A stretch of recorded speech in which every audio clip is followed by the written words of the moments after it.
Olá pessoal, espero que vocês estejam bem. Hoje eu quero compartilhar um estudo de uma série que eu estou preparando para compartilhar com vocês. Esse é um dos estudos então sobre a expressão eu sou, feita por Jesus no Evangelho de João. Então é uma série de 7 estudos e esse é o primeiro. Então Jesus fala eu sou, 7 vezes no Evangelho de João e mais precisamente quando ele se refere à qualificação de Filho de Deus, como por exemplo nas frases eu sou a ressurreição e a vida, eu sou a videira verdadeira, eu sou o bom pastor e etc.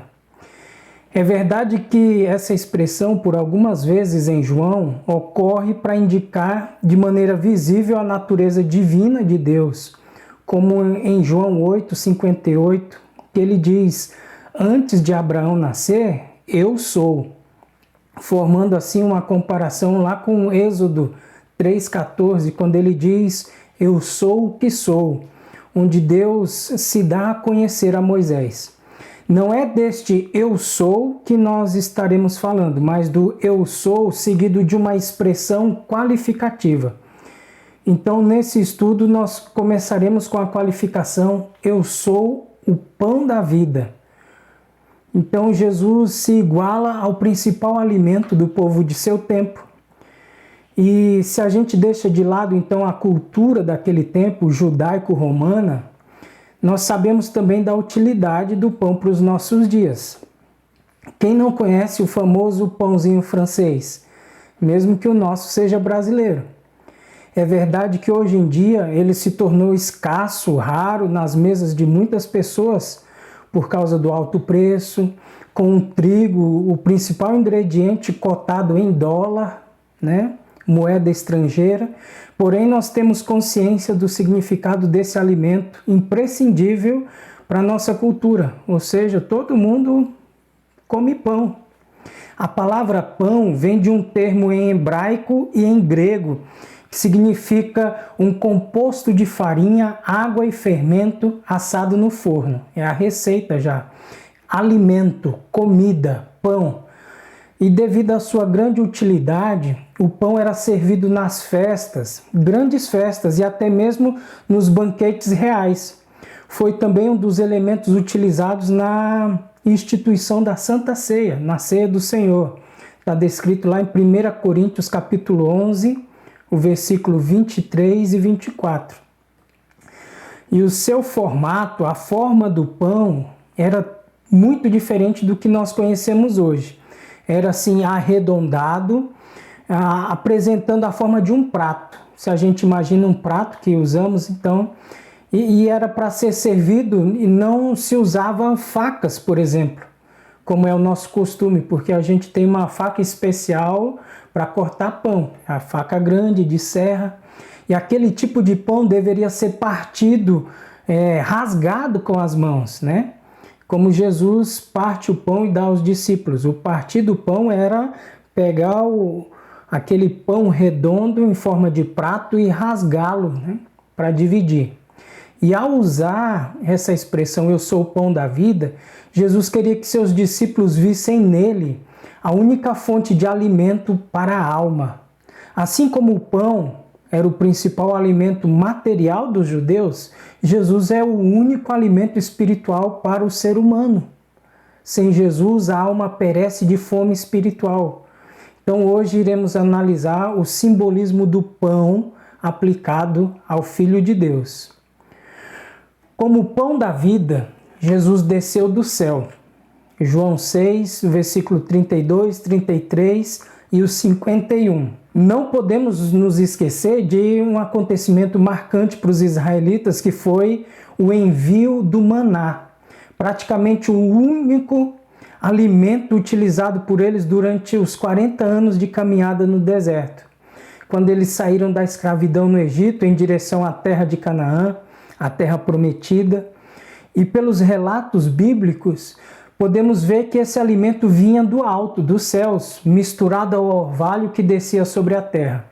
Lá em Êxodo, capítulo 16, o versículo 14 e 15, diz o seguinte: Depois que o orvalho secou, flocos finos semelhante à geada estavam sobre a superfície do deserto. Quando os israelitas viram aquilo, começaram a perguntar uns aos outros: "Que é isto?" Pois não sabiam do que se tratava. Disse-lhes Moisés: "Este é o pão que o Senhor lhes deu para comer." Assim como o maná no Antigo Testamento vinha do alto, assim também Jesus desceu dos céus da parte de Deus. E é por isso, nesse sentido, que está registrado em João 6, 32 a 33, declarou-lhes Jesus: "Digo-lhes a verdade, não foi Moisés quem lhes deu o pão do céu, mas é meu Pai quem lhes dá o verdadeiro pão do céu. Pois o pão de Deus é aquele que desceu do céu e dá vida ao mundo." A Bíblia sempre se refere à habitação de Deus num lugar alto, nos céus. Por exemplo, lá no Antigo Testamento, em 1 Samuel 2,10, fala da oração de Ana. Na oração ela diz: "Aqueles que se opõem ao Senhor serão despedaçados. Ele trovejará do céu contra eles."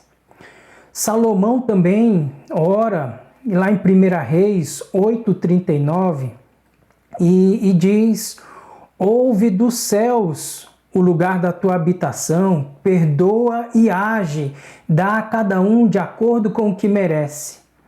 E também tem o reconhecimento de Davi no Salmo 103, o versículo 19. "O Senhor estabeleceu o seu trono nos céus e, como rei, domina sobre tudo o que existe." E tem também a declaração de Jesus em Mateus 5,16. "Assim brilhe a luz de vocês diante dos homens, para que vejam as suas boas obras e glorifiquem ao Pai de vocês que está nos céus."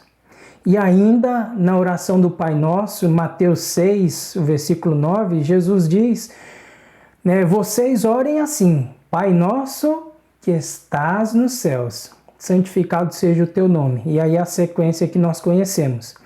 Assim como a Bíblia descreve então a morada de Deus como sendo nos céus, ela também diz que Jesus, o Filho de Deus, o Deus encarnado, deixou a sua morada nos céus para residir aqui junto à humanidade. A gente pode perceber a palavra de Jesus Cristo em duas ocasiões. Em João 3, o versículo 13 diz: "Ninguém subiu ao céu, a não ser aquele que veio do céu, o Filho do Homem." Ele está falando então dele mesmo. Em João 6,51 diz: "Eu sou o pão vivo que desceu do céu." Como o pão da vida, Jesus é a garantia de suprimento espiritual. Lembre-se que o maná era o principal alimento dos israelitas quando estavam indo em direção à Terra Prometida. Durante 40 anos, eles puderam ver cair do céu aquela substância branca, parecida com semente de coentro e também sabor parecido com bolo de mel. A provisão diária para que não morressem de fome no deserto. Êxodo 16:31. Sem o maná, certamente teriam morrido. Porém, um fato importante é que Jesus fez uma comparação entre o maná que caía dos céus e a sua descida também dos céus, para estar entre nós. Se o maná era o único meio de sustento físico, Jesus é também o único meio de suprimento espiritual para o ser humano. É por essa razão que Jesus afirmou no versículo 35, "Eu sou o pão da vida. Aquele que vem a mim nunca terá fome. Aquele que crê em mim nunca terá sede." Certamente Jesus não está falando de saciar a fome e a sede física do estômago, mas nos fala sobre a sede e a fome da alma, da qual todos nós somos dependentes. Há um vazio dentro de cada qual que só pode ser preenchido pelo próprio Deus. Olhe como a palavra de Deus se refere a esta fome que não pode ser satisfeita por meios humanos. No Salmo 34, versículo 10 diz: "Os leões podem passar necessidade e fome, mas os que buscam o Senhor de nada têm falta." Ainda que os animais sofram de fome, nós, como filhos e filhas de Deus, não teremos falta de nada. E ainda Isaías 49:10 diz: não terão fome nem sede, o calor do deserto e o sol não os atingirão. Aquele que tem compaixão deles os guiará e os conduzirá para as fontes de água. Quando no Sermão da Montanha Jesus fala das bem-aventuranças do reino, garante que aqueles que possuem fome e sede de justiça serão saciados. Com certeza, essa vontade por justiça plena, divina, é uma das características daqueles que são filhos e filhas de Deus. Mateus 5:6, Jesus diz: bem-aventurados os que têm fome e sede de justiça, pois serão satisfeitos. Observe que Deus garante nosso suprimento, não a conta-gotas, mas com abundância. Ali está dizendo, serão satisfeitos, estaremos fartos. Uma coisa é certa, Jesus é a nossa garantia de suprimento espiritual abundante. E ainda, como pão da vida, Jesus nos garante vida eterna. O maná, o símbolo de Cristo, produzia vida apenas temporária naqueles que se alimentavam do maná. Os seus antepassados comeram maná no deserto, mas morreram. João 6:49. Observe a frase, mas morreram. Mesmo sendo o maná vindo do alto, não podia garantir a vida eterna. É por essa razão que, mesmo utilizando o maná como porção diária, os israelitas de toda uma geração foram enterrados no deserto, com exceção de Josué e Calebe, que perseveraram em seguir o Senhor, em obedecer a Deus. Isso está escrito em Números, capítulo 32, do versículo 11 a 12. O maná não era diferente de outros alimentos que comemos hoje em dia, para matar a nossa fome, para nos manter vivos.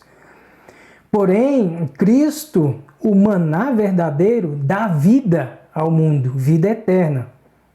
João 6:32, declarou-lhes Jesus, digo-lhes a verdade, não foi Moisés quem lhes deu o pão do céu, mas é meu Pai quem lhes dá o verdadeiro pão do céu.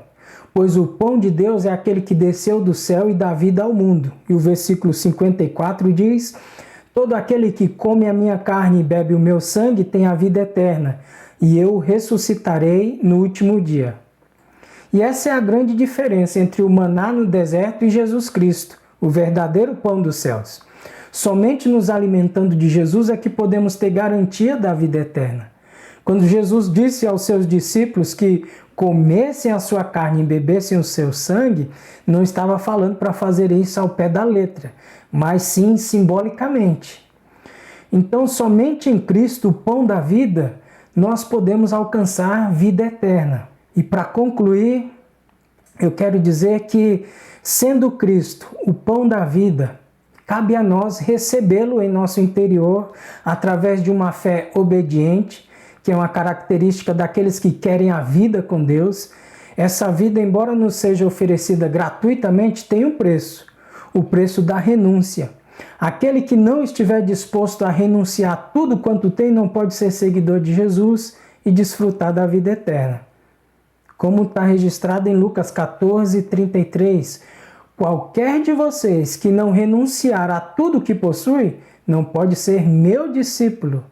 Isso disse Jesus. Porém, algo é claro. A vida que passamos a desfrutar em Deus é inigualável, não tem comparação. E o que nos espera é grandioso. Como Paulo escreve em 1 Coríntios capítulo 2, versículo 9. Todavia, como está escrito, olho nenhum viu, ouvido nenhum ouviu, mente alguma imaginou o que Deus preparou para aqueles que o amam. Que de fato possamos ter em Jesus o alimento verdadeiro para a nossa vida, que o Pai nos conceda diariamente essa porção de alimento que vem do alto, que continuemos a buscar esse alimento para a nossa vida.